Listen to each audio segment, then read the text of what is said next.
എല്ലാവർക്കും green and ഗ്രേവിയിലേക്ക് സ്വാഗതം. ഇന്ന് നമുക്ക് വളരെ ഈസി ആയിട്ടുള്ള ഒരു ചട്നിപ്പൊടി ഉണ്ടാക്കിയാലോ. അതും മൂന്ന് ചേരുവകൾ മാത്രം വെച്ചിട്ട് വളരെ പെട്ടെന്ന് നമുക്ക് ഉണ്ടാക്കിയെടുക്കാൻ പറ്റും. അതിന് നമുക്ക് എന്തൊക്കെയാണ് വേണ്ടതെന്ന് നോക്കാം. ഈ ചട്നിപ്പൊടി ഉണ്ടാക്കാൻ വേണ്ടിയിട്ട് ഞാനിവിടെ എടുത്തിരിക്കുന്നത് ഒരു 300 ഗ്രാം ഉഴുന്നാണ്. അതിൻ്റെ കൂടെ 1 ടേബിൾ സ്പൂൺ ചുവന്ന മുളക് പൊടിയും, പിന്നെ ഒരു 3/4 ടേബിൾ സ്പൂൺ കായപ്പൊടിയും, പിന്നെ ആവശ്യത്തിന് ഉപ്പും. ഈ 3 ചേരുവകൾ മാത്രം മതി നമുക്ക് ഈ ചട്നിപ്പൊടി ഉണ്ടാക്കാൻ വേണ്ടിയിട്ട്.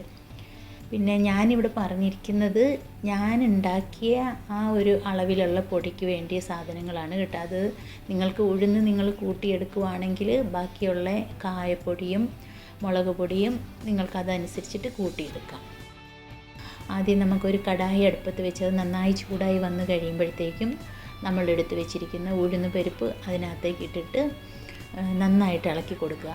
അത് ശരിക്കും നമ്മൾ നന്നായിട്ട് ഇളക്കിക്കൊണ്ടിരിക്കണം. അതെന്താണെന്ന് വെച്ച് കഴിഞ്ഞാൽ അത് കരിയരുത്. കരിഞ്ഞു കഴിഞ്ഞ് കഴിഞ്ഞാൽ ആ ചട്നിപ്പൊടിയുടെ കളറിന് വ്യത്യാസം വരുവേ. അതുകൊണ്ട് ഒരു ലൈറ്റ് ബ്രൗൺ കളർ ആവുന്നിടം വരെ നമ്മൾ ഇളക്കി കൊടുക്കണം. അത് നമുക്കറിയാം, ആ ഉഴുന്ന് കാണുമ്പോൾ നന്നായിട്ട് മൂത്ത് വന്നിട്ടുണ്ടെന്നുള്ളത് മനസ്സിലാവും. പിന്നെ എനിക്ക് തോന്നുന്നത് നമ്മളൊക്കെയാണ് ഇതിന് ചട്നിപ്പൊടി എന്ന് പറയുന്നതെന്ന് തോന്നുന്നു. ഈ പാലക്കാട് പിന്നെ ഈ തമിഴ്നാട് അങ്ങോട്ടേക്കൊക്കെ ഇവർ ഇതിന് ഇഡ്ലിപ്പൊടി അല്ലെങ്കിൽ ദോശപ്പൊടി എന്നൊക്കെയാണ് പറയുന്നത്.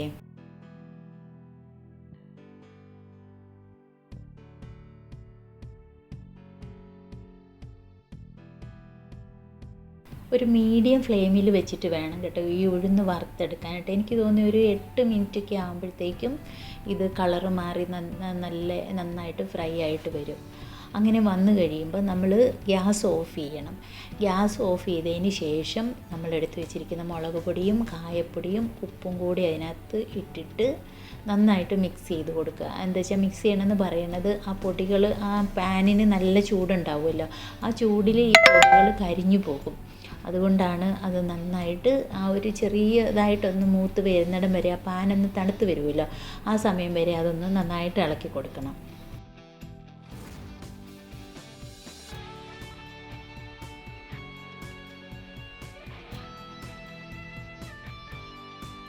ഈ പൊടികളൊക്കെ ചേർത്തതിന് ശേഷം ഇത് നന്നായി തണുത്ത് വന്ന് കഴിയുമ്പോൾ നമ്മൾ മിക്സീൻ്റെ ഏറ്റവും ചെറിയ ജാറെടുക്കുമായിരിക്കും നല്ലത്. അതിനകത്താകുമ്പോഴാണല്ലോ ഇത് ഫൈനായിട്ട് പൊടിഞ്ഞ് കിട്ടുക. ആ മിക്സിയുടെ ചെറിയ ജാറിലേക്ക് ഇട്ടിട്ട് ഇത് പൊടിച്ചെടുക്കുക.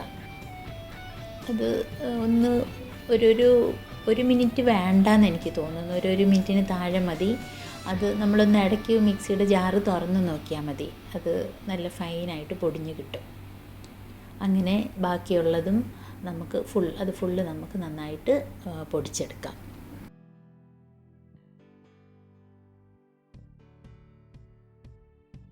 ആ പൊടിച്ചെടുത്ത ചട്നിപ്പൊടിയുടെ കളറ് കണ്ട നല്ല എന്താ പറയുക, നമ്മൾ കടയിൽ നിന്നൊക്കെ വാങ്ങുന്ന നല്ല ബ്രാൻഡഡ് ആയിട്ടുള്ള ചട്നിപ്പൊടിയുടെ അതേ കളറ് തന്നെ കണ്ട.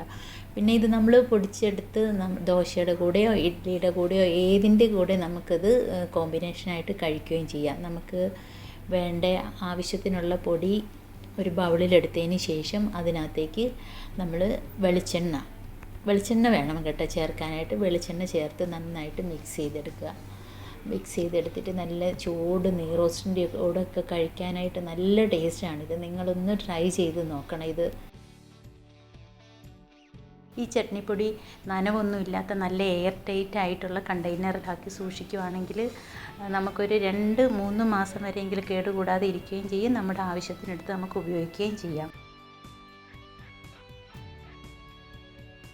പിന്നെ നിങ്ങൾ ആദ്യമായിട്ടാണ് എൻ്റെ ചാനൽ കാണുന്നതെങ്കിൽ സബ്സ്ക്രൈബ് ചെയ്യാൻ മറക്കരുത്. അതേപോലെ തന്നെ എൻ്റെ തൊട്ടടുത്ത് കാണുന്ന ബെല്ലൈക്കൺ കൂടി പ്രസ് ചെയ്യണം. ബെല്ലൈക്കൺ പ്രസ് ചെയ്യുമ്പോൾ മാത്രമേ ഞാൻ ഇടയ്ക്ക് വീഡിയോ ഇടുമ്പോൾ നിങ്ങൾക്ക് അതിൻ്റെ നോട്ടിഫിക്കേഷൻ വരുള്ളേ. പിന്നെ ഈ വീഡിയോ നിങ്ങൾക്ക് ഇഷ്ടപ്പെടുവാണെങ്കിൽ നിങ്ങളുടെ ഫ്രണ്ട്സിനും ഫാമിലിക്കും ഒക്കെ ഒന്ന് ഷെയർ ചെയ്ത് കൊടുക്കുകയും കൂടി വേണേ. അധികം താമസിയാതെ നമുക്ക് അടുത്തൊരു വീഡിയോയുമായിട്ട് വീണ്ടും കാണാം.